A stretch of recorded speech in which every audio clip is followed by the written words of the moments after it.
My fiancé announced, "My ex is my man of honor at our wedding or there's no wedding." I calmly said, "Your choice." Then I canceled the venue, refunded the guests, and sent her a bill for my half. When her ex found out he'd be paying for the wedding instead, Original post: I, 32 male, was supposed to get married in 6 weeks, was, past tense. Been with Jessica, 29, for 4 years, engaged for 1. Wedding planning had been going smoothly. Venue booked, catering sorted, invitations sent. We'd already dropped about $28,000 total, split roughly down the middle. Last Tuesday, Jessica sat me down with what she called something important to discuss. She had this serious look on her face like she was about to tell me someone died. "Derek needs to be my man of honor." Derek. Her ex-boyfriend from college. The guy she dated for 3 years before we met. The one who remained such a good friend that he's at every birthday party, every holiday gathering, every random Tuesday night when she needs someone to talk to about her work drama. "Your ex-boyfriend," I said slowly. "You want your ex-boyfriend standing next to you at our wedding?" "He's my best friend, Tom. You know this. We've been through everything together. Everything, including a 3-year relationship that ended because he cheated on you with your roommate." She waved that off like it was ancient history. "That was 7 years ago. We've both grown. He's changed, and he's been there for me through so much." I sat back, took a breath. "Jess, I've been patient about Derek. I've been cool with the friendship even though it makes me uncomfortable, but standing up at our wedding, that's a different level." Her face hardened. "This is non-negotiable, Tom. Either Derek is my man of honor, or there's no wedding." The silence stretched between us. She was actually serious. After 4 years together, after all the planning, after the deposits and invitations, she was willing to throw it all away if her ex couldn't stand next to her while we exchanged vows. "Your choice," I said quietly. She blinked. "What?" "You heard me. Your choice. Derek as man of honor or no wedding. You decide." "I already told you my decision." "Okay then." I stood up. "No wedding it is." "Tom, wait, you're being ridiculous. You're really gonna cancel our wedding over this?" "I'm not canceling anything. You just did. You said no, Derek, no wedding." I said no, Derek, so according to your ultimatum, we're done here. I walked out, went straight to my home office and got to work. Update 1. 3 days later. The thing about ultimatums is that people who make them never expect you to actually accept the consequences. Jessica tried calling me that night, 12 times. I didn't answer. I was too busy sending emails. First, the venue. We'd booked this beautiful historic mansion. The coordinator was surprisingly understanding when I explained the situation. Since we were outside the 30-day window, they could refund 60% of our deposit. Not great, but better than nothing. Next, the caterer. Similar deal, partial refund, about 50% back. The photographer was cool about it. Full refund minus a small processing fee. The band had a strict no-refund policy, but they offered to honor the booking for a future date if needed. I told them to keep it open. By 2 a.m., I'd contacted every vendor. Then came the hard part, the guests. I drafted an email. "Dear friends and family, due to irreconcilable differences that have recently come to light, Jessica and I have decided to cancel our upcoming wedding. We apologize for any inconvenience this may cause. If you've already made travel arrangements, please contact me directly, and I'll do my best to help offset any non-refundable costs. Thank you for your understanding. Tom." Sent it to all 150 guests on our list. Then I did the math. Total spent, $28,000. My contribution, $14,000. Recoverable, $8,500. My loss, $5,500. I screenshotted every cancellation confirmation, every refund receipt, everything. The next morning, Jessica showed up at my apartment. I'd been expecting this. She had a key, but I'd installed a door chain the night before. "Tom, what did you do?" "Canceled the wedding, as we agreed." "I got calls from my cousins. My mom is freaking out. You told everyone we're not getting married?" "We're not. You made that clear. Derek or no wedding, remember?" "I didn't mean, I was just trying to make you understand how important this is to me." And I understood perfectly. You prioritized your ex being in our wedding over the actual wedding happening. Message received. You're twisting everything. Derek is just a friend.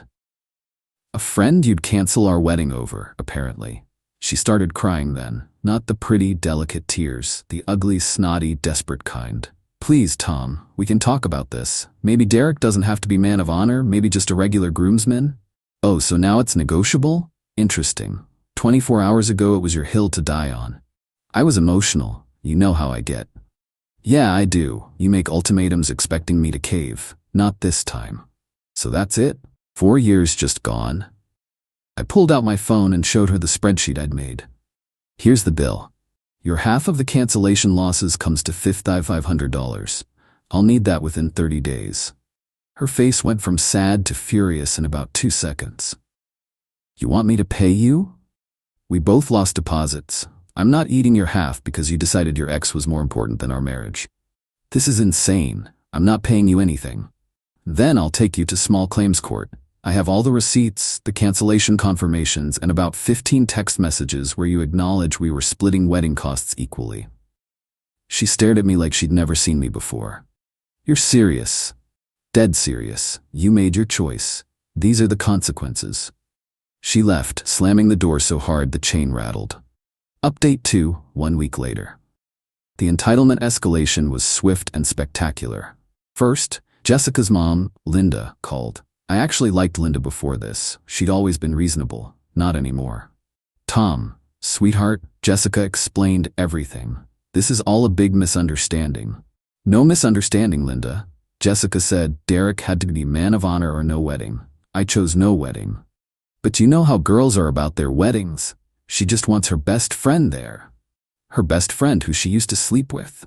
That's ancient history. You're being insecure and controlling. Ah, there it was. The narrative had been established. I was the controlling boyfriend who couldn't handle his fiancée having male friends. Linda, she made an ultimatum. I accepted it. End of story. You're destroying her. She's been crying for days. Fix this. She can fix it herself by paying her half of the cancellation fees. Linda hung up on me. Then came the social media assault. Jessica posted this long, dramatic thing about how some people can't handle strong women with male friends, and how jealousy and insecurity destroy beautiful things. Her friends rallied around her immediately. My phone started blowing up with messages from mutual friends asking what happened. I posted nothing, just sent the same response to anyone who asked. Jessica demanded her ex-boyfriend be her man of honor. I disagreed.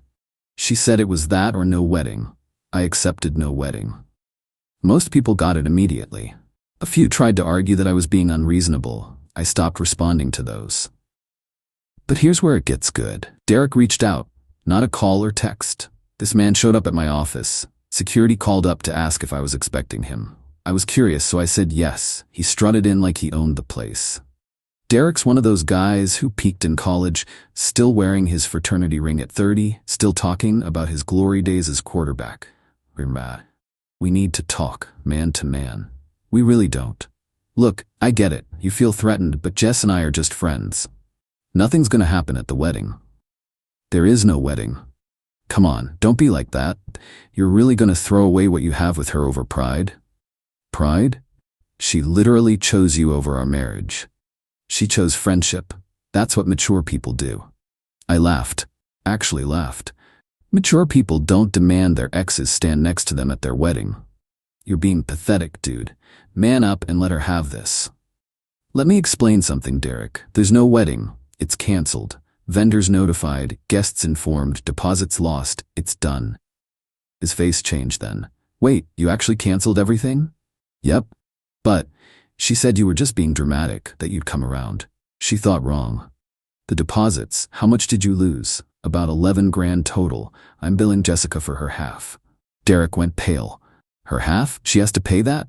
Why do you care? He didn't answer, but I could see the wheels turning. Then it clicked.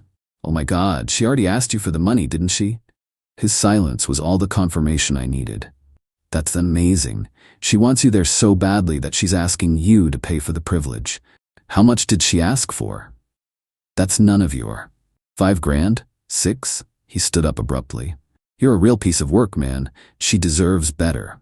Then she should marry you. Oh wait, she already tried that and you cheated on her. He left without another word. Update 3. 2 weeks later.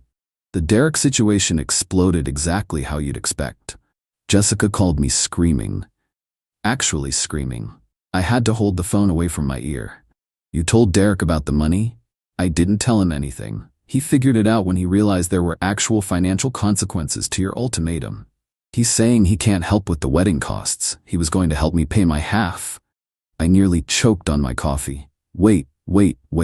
You expected Derek, you're just a friend, ex-boyfriend, to pay for half of our canceled wedding? He offered to help. He felt bad about the situation. The situation you created by demanding he be your man of honor? You're the one who canceled everything after you said it was him or no wedding. Jesus, Jess, do you even hear yourself? This is all your fault. If you just accepted Derek. If I'd accepted Derek standing next to you at our wedding, what would have been next? Derek coming on our honeymoon as your emotional support friend? Derek moving into our guest room when he has relationship troubles? Where exactly was the line going to be? Silence. Then, quietly, you don't understand our friendship. You're right. I don't understand being so committed to an ex that you'd throw away your future marriage for him. I wasn't throwing it away. I just wanted... You wanted to have your cake and eat it too. You wanted me to be the stable, reliable guy who pays half the bills and Derek to be... What? Your backup plan? Your emotional affair partner? How dare you? Pay me my money, Jessica. You have 2 weeks left. I hung up. The next day I got a call from a number I didn't recognize. It was Derek's girlfriend, Ashley. Yeah, Derek had a girlfriend this whole time. Is this Tom? Yeah. I'm Ashley, Derek's, ex-girlfriend now. I wanted to thank you. Thank me? I've been suspicious about him and Jessica for months. When he came home ranting about wedding deposits and how you were being unreasonable, I made him show me his texts with her. And? Let's just say they weren't appropriate for just friends. I dumped him on the spot. I'm sorry you had to deal with that. Don't be. You did me a favor. Also, thought you should know, Jessica's been telling people you were abusive and controlling throughout your relationship. Derek's been backing her up, saying you isolated her from her friends. Of course she has. I'm happy to set the record straight if you need me to. I have screenshots of their texts. Nothing explicitly sexual, but definitely emotional affair territory. I appreciate that, but I'm good. Let them tell whatever story they want. People who matter know the truth. Ashley laughed. You're handling this better than I would. I'm just tired. 4 years of competing with her ex-boyfriend was enough. For what it's worth, you dodged a bullet. Any woman who needs her ex that badly has issues. Update 4. 3 weeks later. Jessica's final attempt at manipulation came through her dad, Robert. Robert and I had always gotten along. We'd watch football together. He'd help me fix my car a couple times. Solid guy. So when he called, I answered. Tom, can we grab a beer? Just want to talk. We met at a sports bar downtown. He looked tired. I'm not here to change your mind, he started. I just want to understand what happened. I told him everything. The ultimatum, Derek as man of honor, the cancellation, the money. He listened, ordered another beer and sighed. She gets this from her mother, he said finally. The ultimatums, the dramatics. Linda pulled the same crap with me for years. Really? Oh yeah. Either we buy the house I want, or I'm moving back to my mother's. Either your brother stops coming to Thanksgiving, or I'm not cooking. Always something. How'd you handle it? Poorly. Gave in every time. Enabled it. And now look, Jessica thinks that's how relationships work. We sat in silence for a moment. The Derek thing, Robert continued. I never liked it. Told both Linda and Jessica it was inappropriate. Got overruled. You knew about him being man of honor? Found out last month. Told Jessica it was a bad idea. She said you were fine with it. She lied. Yeah, I figured that out when you canceled everything. He pulled out his wallet. How much does she owe you? Robert, no. How much? $5,500. He wrote me a check on the spot. That's between you and her, I said. No, it's between me and her now. She can pay me back. Or not. Frankly, I'm tired of cleaning up her messes, but this one's on me for not teaching her better. This feels wrong. Take the money, Tom. Consider it an apology from the family for wasting 4 years of your life. I took the check. For what it's worth, Robert said as we left, I think you would have been good for her. Maybe this'll be the wake-up call she needs. Maybe, but I doubted it. Final update, 6 weeks later. The wedding date came and went. I spent it fishing with my brother. Peaceful day, no drama. Perfect. Jessica tried one last Hail Mary the night before what would have been our wedding. Showed up at my door at 11 p.m., dressed in the little black dress I'd bought her for her birthday. The one she knew I loved. I didn't remove the door chain. Tomorrow was supposed to be our day, she said softly. Yeah, well, I made a mistake. Several, actually. Derek and I aren't even friends anymore. Ashley told him to choose between me and her. He chose her. Good for them. I lost you. I lost my best friend. I lost everything. You didn't lose anything, Jess. You threw it all away. Can't we just... You don't even want to hear me out? There's nothing to hear. You made it crystal clear where your priorities were. Derek meant more to you than our marriage. That's not something you come back from. I was confused. I had feelings I didn't understand. There it was. Finally, the truth. So you did have feelings for him. Her silence said everything. Go home, Jessica. Tom, please, go home. She left. I watched from my window as she sat in her car for 20 minutes before finally driving away. The aftermath. Derek and Ashley apparently worked things out. Good for them, I guess. She's a stronger person than me. Jessica moved back in with her parents temporarily. Robert told me she's in therapy now, working on boundary issues and emotional dependency. Maybe she'll figure it out, maybe not. Not my problem anymore. Linda still thinks I'm the villain. Posted some passive-aggressive thing about men who can't handle strong women on Facebook. I blocked her. My boys threw me an unwedding party on what would have been the reception date. We went paintballing, ate too much barbecue, and nobody mentioned Jessica once. It was perfect. I kept the engagement ring, sold it last week, used the money for a solo trip to Iceland I'd always wanted to take. Posted one photo of the Northern Lights. Jessica viewed my Instagram story within minutes, still checking up on me, I guess. People ask if I regret it. If I should have just let Derek be in the wedding party to keep the peace. Hell no. The second she made that ultimatum, she showed me who she really was. Someone who'd hold our entire relationship hostage to keep her ex in her life. Someone who'd rather lose me than set a simple boundary with Derek. The wedding would have been beautiful. The marriage would have been a disaster. I saved myself years of competing with a ghost, of wondering what was really going on during their friend hangouts, of being the third wheel in my own relationship. The $500? Worth every penny for the lesson learned. When someone shows you their priorities, believe them the first time. And when they make an ultimatum thinking you'll cave, call their bluff and walk away with your dignity intact.